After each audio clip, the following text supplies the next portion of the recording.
The mission of Air Warrior is to integrate all the aviation life support equipment, mission equipment, protective equipment into one modular system that eventually will increase the combat effectiveness of every aircrew member in the Army.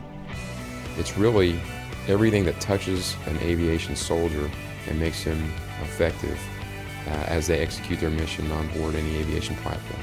This is a Generation 3 Air Warrior system. In this system, they finally let aircrews design their own equipment, which is a first at the user end.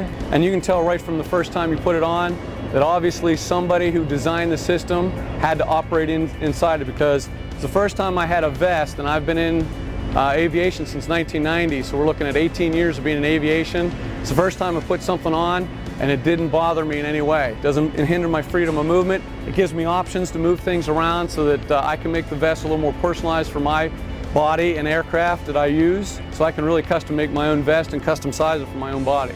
Well, for one thing, I think it's a lot less cluttered. Well, now they just got it right here. All my medical stuff is in this little pouch right here. The EDM is great. It allows you to have as much possible situational awareness as you can. It combines with Blue Force Tracker, so it tells you exactly where you're at. You got the moving map. You can plan your route ahead of time, put it on the EDM, it's going to move right along with you. You can have all the updated overlays from your S2, so if there's something new that comes out, so long as the overlay is on your EDM, you can make sure you can circumnavigate that as you're flying along. PHADS is when you go up the altitude, you get the effects of hypoxia and affects lack of oxygen to the brain and other components of the body.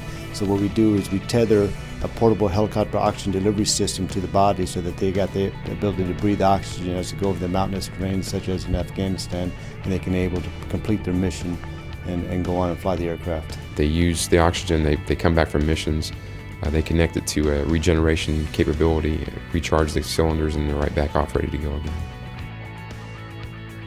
Aircrew wireless intercom system. It's going to help a lot. The cord always gets in the way. It's always your feet are getting tangled in it, or you got to worry about bringing it out of the aircraft. With this wireless, we can just jump in and out as we want without the cord. I can do a 360-degree around the entire aircraft if I wanted to, and not have to worry about untangling my cord or getting it caught underneath the wheel, or worried about getting caught in the rotor system because it's happened before. When they get on the rescue hoist and they go outside the aircraft, either in the water or in a mountainous terrain, and while they're on the hook rescuing people, they can still communicate with the pilots in the aircraft and carry out the mission and save lives. It's clear, it's safer, and you don't have to worry about the hassle. I'm very excited about using AWIS.